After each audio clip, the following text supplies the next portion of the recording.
It's amazing, isn't it? It feels like just yesterday everyone was buzzing about 5G like it was the future. Yeah. And now, I mean, just look around. It's Yeah. 2025. Telecommunications is changing everything. Everything. How we live, work, the whole global economy. It's pretty mind-blowing how fast things are moving. It's not just faster internet either. I mean, yeah, the speeds are incredible, but it's really it's a whole convergence of technologies Yeah. that are changing how we interact with, well, everything. The digital world, obviously, but the physical world too. And that's exactly what we're gonna unpack today. We're diving deep into, well, a whole bunch of sources, A really. lot to cover. We've got this Forbes article, really interesting piece. It lays out all the big telecom trends for 2025. Yeah, that's a good one. Forward-looking. And we've also got this really in-depth study from Science Direct. They're looking at the economic impact of telecom innovation. It's pretty heavy stuff, but really important to understand the big picture. It is. I mean, you can't separate the technology from the economics. They're totally intertwined. Exactly. And we've got this global outlook report from PwC. They're always good for that kind of financial and strategic take on things. Always have their finger on the pulse. Yep. And to kind of bring in the human element, we've got a couple of YouTube discussions we pulled up. Real experts, debating the future of the industry. Always good to hear what the folks on the front lines are thinking. Absolutely. So we've got a lot of ground to cover, but hopefully by the end of this, you'll have a really good grasp of what's happening in telecommunications, what the key drivers are, Yeah. and, why this matters to you, to all of us. It's not just for the techies. This stuff affects everyone. Exactly. Okay, so let's jump in, shall we? We'll start with those key trends Bernard Marr outlined in that Forbes article. What jumped out at you as really significant? Well, AI, of course, artificial intelligence. Right. It's everywhere, but in telecom, it's really starting to become, well, almost like the central nervous system. Yeah, it's not just hype anymore. It's really happening. No, definitely not. The article makes it clear that in 2025, we're going to see a lot of telecom operators going way beyond just trials and small-scale deployments. Going all in. Yeah, pretty much. So we're talking smarter networks that can actually optimize themselves in real time. Think about that. That's pretty wild. It is. And customer service, that's going to be, it's already changing a lot, but with AI, it's going to become even more automated and personalized. Like, you might have a problem and it's solved before you even realize there was a problem. That would be amazing. No more waiting on hold forever. Exactly. And even predicting when equipment might fail, like preventing outages before they happen. Now, that's something I think we can all get behind. Fewer surprise internet downtimes. Sign me up. Absolutely. So, okay, AI is, it's the brains behind the operation. What about 5G? It's been around for a while, but the article suggests that 2025 is when it really delivers on its promises. Yeah, we've seen the early deployments, the initial rollout, but 2025, that's when the real capabilities start to emerge. Think about incredibly fast download and upload speeds, like blazing fast. So now you can have truly immersive VR and AR experiences, virtual reality, augmented reality. Right. I've tried some of those early VR things, and it's definitely not there yet. It's not, but with 5G, it will be. And seamless, ultra-high-definition video streaming, that's going to be huge. And for gamers, a whole new level of responsiveness in online games. I can imagine the gamers are pretty excited about that. Oh, yeah. But it's not just individual users, right? Businesses are really investing in private 5G networks. Private 5G. Yeah, think about a factory, for example. Okay. It has its own dedicated, super fast, secure wireless network connecting all the machines, the sensors, everything. That's private 5G. And that's driving big advancements in edge computing and the Internet of Things. So a company could basically have its own little, well, maybe not so little, its own powerful mobile network just for itself. Exactly. Tailored to its specific needs. That's pretty amazing. What else caught your eye in that Forbes article? Anything else really stand out? Yeah, the rise of LEO satellite broadband networks, low Earth orbit, companies like Starlink, and there's a lot more competition coming in. They're making satellite internet, much more affordable. And it's a viable option now, especially for those remote or underserved areas. Right, those places where it's hard to get traditional broadband. Exactly. And the article specifically mentioned how these networks are playing a crucial role in places like Ukraine and Palestine, providing connectivity, resilience in areas affected by conflict or disaster. That's really powerful. Technology being used to address critical needs, Yeah, bringing communication and essential services to places that, well, traditional infrastructure just can't reach. absolutely. Okay, so we've talked about AI, 5G, LEO, satellites. What about cybersecurity? It feels like it's a never-ending battle. It is, and it's only going to get more important. The Forbes article makes that really clear. I mean, think about it. We have more and more devices connected to networks all the time. Oh yeah, my smartwatch, my fridge, my thermostat, it's crazy. Everything. And every device is a potential point of attack. So, telecom operators, they have to invest a lot more in security. Makes sense. But it's not just about technology, Right. it's also about the human factor, educating users, building a security-conscious culture. Because people can be the weak link. Often are. A network is only as secure as its weakest point. That's a great point. Okay. Okay, the article also mentioned this idea of industry convergence. Hmm. What does that look like in the telecom world? So this is kind of a blurring of the lines between industries. Telecom networks are becoming, well, almost like the foundation for a lot of new industries and business models. Okay, I'm not sure I'm following. Think about autonomous vehicles. Self-driving cars. Right. They need constant, reliable, low latency connectivity to operate safely. Oh yeah, I guess that makes sense. They're basically giant computers on wheels. They are. And virtual healthcare, that's another example. Telemedicine. Right. Remote consultations, maybe even remote procedures. That all relies on secure, high bandwidth networks. So your telecom provider might actually become like a key part of your healthcare experience. That's interesting. So they're not just providing the pipes anymore, they're becoming part of the services delivered through those pipes. Exactly.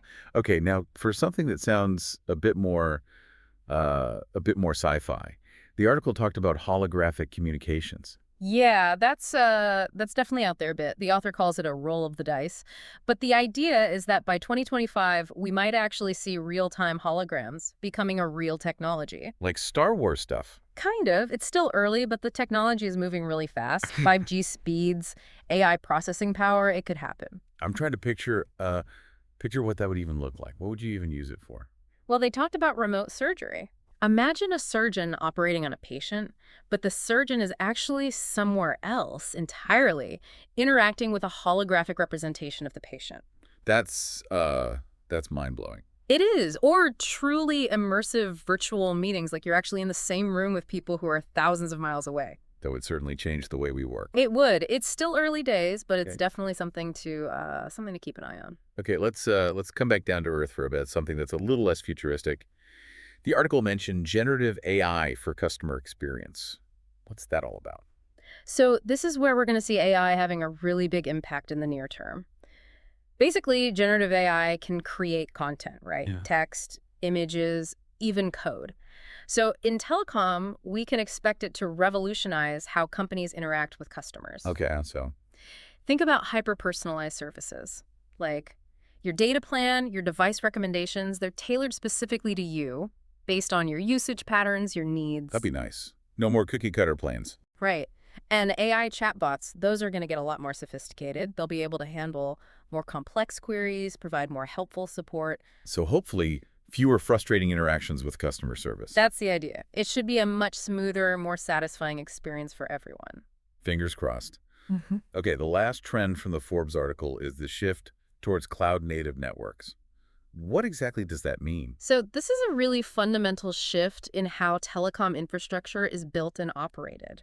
Instead of relying on traditional hardware, big fixed boxes, the industry is moving towards cloud-based solutions. Like everything else is moving to the cloud. Exactly. It's about using technologies like containerization, virtualization to create a more flexible, scalable, and automated network. Okay, but in simpler terms, what does that actually mean? What's the difference? Think about it like this. Traditional networks are like having individual computers, each with a specific purpose. Right. Cloud native is like having a pool of resources that can be dynamically allocated, so you need more capacity. No problem, the network just spins up more resources in the cloud, Makes it more efficient. much more efficient and more adaptable. It can support all those new demanding use cases like smart cities, autonomous driving, all that stuff. So a more agile, future-proof network. That's the goal. Okay, that gives us a really good overview of the key trends. Now, let's shift gears a bit and look at the economic side of things. That Science Direct study, It really dives into the impact of all this innovation on economic growth. It does. And one of the key takeaways is that the relationship between telecom technology and economic growth is not simple. It's not just a straight line. So more technology doesn't always equal more growth. Not necessarily. They found what they call a kink effect. A kink effect. That sounds a little odd. It is. Basically, it means that the economic returns from telecom investment, they change as a country's level of development changes. Okay, so it depends where a country is starting from. Exactly. For developed countries, they found that fixed wired broadband, high-speed internet access at home, that's really important for economic growth. Makes sense. We rely on that for pretty much everything these days. We do. But in developing countries, the impact is more about basic access, getting more people connected in the first place, Hmm. fixed telephone lines, mobile users, that kind of thing, and also a country's capacity for innovation in the telecom sector. So getting people connected is the first step, and then it's about building a foundation for future innovation. Exactly. And the study found that overall, telecom innovation actually has a bigger impact on economic growth in developing countries. That's interesting. So these technologies can be really transformative for countries that are still building out their digital infrastructure. They can. It's about using technology to leapfrog traditional development stages. Right. To catch up and even surpass more developed countries in some areas. Exactly. The study also talked about the digital divide, that gap between those who have access to technology and those who don't. Right, and they emphasized how those disparities in access can actually make existing inequalities worse. So even though telecom can be a driver of growth, it's important to make sure that everyone benefits. Absolutely. If some areas are left behind, they're going to have a much harder time catching up. It's not just about technology, it's about equity. It is. Okay, one last thing about this study. You mentioned they use something called kink regression models. I'm not a statistician, so can you explain what that means in layman's terms? Sure. It's a statistical technique that allows them to analyze those nonlinear relationships we talked about, the kink effect. So more sophisticated than just looking at a straight line. Right. It helps them identify those points where the impact of telecom investment on growth changes, so it gives them a more accurate picture of what's really going on. Makes sense. Okay, so we've looked at the trends and the economic impact. Now let's turn to the PwC report. They're uh, they're usually pretty good at providing that big picture global outlook. They are. And they're predicting slow but steady growth for the telecom industry, about 2.9% per year through 2028. Okay, so not huge growth. No, and that's actually below the expected rate of inflation. So in real terms, the industry is facing some challenges. Challenges like what? Well, one big one is commoditization. Meaning. Basic connectivity, internet access, it's becoming more like a commodity. It's harder to raise prices. But at the same time, operators have to invest huge amounts in infrastructure. Kind of a squeeze. It is.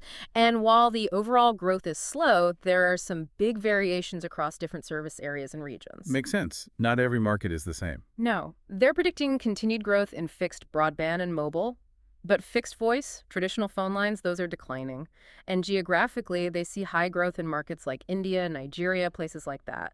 But negative growth in mature markets like Japan, Switzerland. So it really depends where you look. It does. And the main driver of growth, pretty much everywhere, is new subscribers. Getting more people connected. Right. The average revenue per user, ARPU, it's growing slowly or even declining in some places. So the pressure is on to keep adding users. It is, and that's why this financial squeeze is so important. The PwC report really highlights that. How so? Well, they point out that a lot of the cash telecom companies are generating, it's being eaten up by capital expenditures, dividends, and debt service. Leaving less for innovation and customer experience. Exactly. Kind of a vicious cycle. It is, but they do see a role for AI in helping to break that cycle. We've talked about AI on the technology side, but how can it help with the financials? Well, PwC sees it as a key tool for reducing costs and improving efficiency. Okay. They mention AT&T. They've got this AI platform called Ask AT&T, generative AI. Right, that's the stuff that can create content. Exactly. And they're using it to boost productivity and streamline operations. And beyond just cost savings, AI can also personalize the customer experience. Which hopefully makes customers happier. And less likely to switch providers. Right. Reduces churn. Mhm. Okay, the report also talks about a renewed focus on B2B services. Why is that? Well, as consumer connectivity becomes more commoditized, those margins get thinner. Right.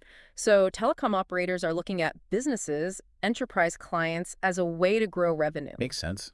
Businesses have different needs, more complex needs. They do, and they're willing to pay for specialized solutions. So we're seeing a lot of Or verticalization, verticalization. meaning tailoring services to specific industries, IoT for manufacturing, private 5G for energy companies, that Yeah. kind of thing, and also horizontal plays. Okay, I'm lost again. What are horizontal plays? Think about creating standardized interfaces, APIs, that let businesses easily integrate network capabilities into their own systems. Oh, okay. So making it easier for businesses to use the network in their own custom applications. Exactly. And PwC actually highlights Saudi Telecom Company. They have a whole B2B division, STC B2B. They've been really successful with this approach. So it can be done. Yeah, Moving beyond just being a pipe and becoming a real partner for business. exactly. Okay, what about 5G? It's been, well, the rollout has been a little bumpy so far. Hasn't really lived up to all the hype. It hasn't. Developing those high revenue use cases is taking longer than expected. Yeah. But the underlying adoption of 5G, that's accelerating rapidly. So it's still early days. It is. PwC actually predicts that 5G will surpass 4G globally by 2026. Wow, that's pretty soon. It is. And they see fixed wireless access, FWA, as a really promising area for growth. FWA. What's up? It's using 5G to deliver broadband to homes and businesses. It's a real alternative to traditional fixed-line broadband. So instead of running a cable to your house, you get your internet over the air using 5G. Exactly, especially in areas where fiber is expensive or difficult to deploy. That could be a real game changer. It could. Okay, what about the Internet of Things? Where does that fit into the picture? Cellular IoT is growing steadily. The automotive sector is leading the way. A lot of that is connected EVs. Electric vehicles, right. More and more of those on the road every day. Exactly. And while the revenue from connectivity itself is growing slowly, the real opportunity is in those value-added services. Okay, like what? Application enablement platforms, consulting services, things like that. It's about providing the expertise to help businesses actually use IoT effectively. So not just the connection, but the knowledge and the tools to make the connection useful. Right. Okay, last question about the PwC report. They talk about a shift in capital expenditures.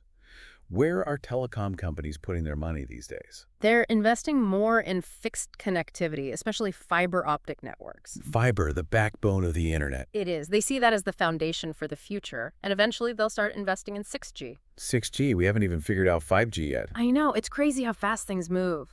But they're already looking ahead to the next generation. Always planning for the future. They have to.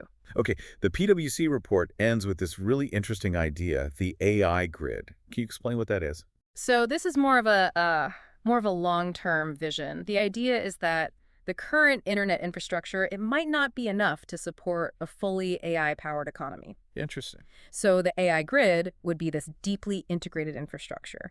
Ubiquitous fiber connectivity, massive data centers, edge computing, all powered by sustainable energy. And PwC thinks that telecom operators are really well positioned to build and operate this grid. Because they already have the They're- networks, the infrastructure. Exactly. They're the logical choice. So telecom companies could be at the very heart of the AI revolution. That's a pretty big shift. It is. Okay, let's move on to those YouTube discussions. We've got two different perspectives here. What are some of the key takeaways from the future tech world discussion? One of the big things they talked about was the need for the industry to restructure, to rebuild customer trust, move away from this idea that connectivity is just a commodity. Because it's not just about the connection anymore. It's about the whole experience. Right. They emphasize this idea of a trust factor, strong privacy and security, giving users more control over their data, being transparent about how things work. So building confidence. Exactly. And they talked a lot about AI analytics, using it for predictive maintenance. Right. We talked about that earlier. Using AI to anticipate problems before they happen. Yeah. And also robotic process automation, RPA. RPA. Basically, using software robots to automate tasks, those repetitive back office tasks. Makes things more efficient, frees up humans for more important work. Exactly. Okay, what about 5G? Did they have anything new to add on that? Yeah, they were pretty bullish on 5G. They see it as a really transformative technology. They talked about the involvement of all these big companies, Ford, Google, Uber, all working to develop new applications. And they also mentioned the possibility of more mergers in the telecom industry. More consolidation? Yeah, the idea is that might actually lead to better customer service. Interesting. We'll see if that actually happens. Right. Okay. Anything else from that discussion that stood out? Yeah, they talked about the rise of virtual assistants. Like Alexa, Siri, those kinds of things. Exactly. And the explosion of connected devices. All those devices, all those assistants, they're generating huge amounts of data. More data than ever before. Right. And that's driving the need for more bandwidth, more capacity. Makes sense. And one more thing, they really emphasize that mobile connectivity is becoming dominant. We're all on our phones all the time. Exactly. Okay, let's switch gears to the other YouTube discussion, the one from the Robert Schuman Center. They took a deep dive into that fair contribution debate. Right. This is the debate about whether large online platforms should be paying more for network infrastructure. It's a pretty contentious issue. It is. Yeah. The telecom operators in Europe, they're arguing that these platforms, the Googles, the Facebooks, they generate a massive amount of traffic. Yeah, they do. But they're not contributing enough to the cost of building and maintaining the networks that handle all that traffic. So the telcos feel like they're getting the short end of the stick. They do. They talk about regulatory asymmetry. The telecom sector is heavily regulated. They have all these obligations to invest in infrastructure. Right. But the big tech platforms, they don't have the same level of responsibility. So the telcos are saying, it's not fair. We're paying for everything, and they're reaping the benefits. That's the argument. Okay, but what about the other side? What do the platforms say? Well, they have a few counter-arguments. One is that the internet was designed to accommodate growth. It's always evolving. It can handle the traffic. So they're saying, don't worry about it, the system works. Right. And they also argue that these contributions, these fees, they wouldn't really benefit consumers, and they might actually distort competition. So stifle innovation, potentially. Exactly. And they also say that if there is going to be some kind of system, it needs to be transparent, accountable. So no backroom deals. Right. The whole thing is really complex. It's not a simple issue. They talked about the telecom sector being a two-sided market. Two-sided. Meaning? Connecting content providers with end users. So the question is, how do you allocate the costs fairly between those two sides? Right, because everyone benefits from the infrastructure. Exactly. And you have to balance the need for investment with the need to keep things affordable for consumers and foster innovation. It's a tough balancing act. It is. And then there's the question of public funding. Right, the government's role in all of this. Exactly. They talked about how governments raise a lot of money from things like spectrum auctions. Selling the rights to use those airwaves. Right. But then they expect private companies to build and maintain the networks. So there's a potential disconnect there. Kind of a double dip. Yeah. So the argument is that if governments want universal coverage, high-quality connectivity, they might need to invest more directly. Instead of just optioning off the spectrum and then sitting back. Exactly. Okay, they also mentioned net neutrality. How does that factor into the debate? Well, net neutrality is about treating all internet traffic equally. So any discussion about fair contribution has to take that into account. Right, because you can't start prioritizing certain types of traffic over others. Exactly. It gets really complicated really fast. It does. And on top of all that, there's the question of whether the industry can actually meet those ambitious coverage targets. Yeah. Fiber everywhere, 5G everywhere. Even with all the investment that's happening, there's still a lot of uncertainty. Data consumption keeps growing, so networks need to be constantly upgraded. It's a huge financial burden. It is. And we're even seeing some telecom companies selling off assets like network towers. Trying to free up capital. Yeah, which kind of suggests they're struggling to keep up. It does. So what about the idea of those big online platforms investing directly in infrastructure? Could that be a solution? They talked about that, but it's a thorny issue. It could help with the financial burden, but it also raises a lot of new questions. About competition, control, all that. Exactly. And one thing they really emphasized was that you can't just focus on traffic volume. Right, because more traffic doesn't always equal more profit. Exactly. And you have to consider regulations like the DMA, the Digital Markets Act, which is designed to limit the power of those big platforms. So it's not a simple equation. It's not. It's a whole ecosystem, and everything is connected. And they also warned about unintended consequences. Unintended consequences, like what? Well, If you try to force the platforms to pay more, they might just decentralize their infrastructure even more. Make it harder to manage, potentially. Exactly. So any solution has to be carefully thought out. Okay, so it's clear that this fair contribution debate is, well, it's complicated. There are no easy answers. There aren't. It's about figuring out how to fund the internet of the future. Who pays for it? How much they pay? What are the rules? Big questions. Huge questions. Okay, let's wrap this up. What are the key takeaways for our listeners? Well, 2025 is going to be a year of rapid change in the telecom industry. AI, 5G, cloud-native networks, those are all going to have a big impact. Driving innovation, new services, new experiences. Exactly. And those technological changes, they're driving economic growth, especially in developing countries. But the industry is also facing challenges, financial challenges, commoditization, the need for constant investment, all that. And that's feeding into this fair contribution debate, which is really complex and contentious. It is. There are a lot of different perspectives, and it's important to understand all of them. Right, because the decisions we made today are going to have a big impact on the future of the internet, on the future of our digital lives. Absolutely. So one last thought for our listeners. Think about all these trends, all these debates, and ask yourself, what innovations or changes do you think are going to have the biggest impact on your life, on your work? This is a conversation that's just getting started, and it's a conversation that we all need to be a part of. Thanks for joining us on this deep dive. Thanks for having me. It's been great. It has.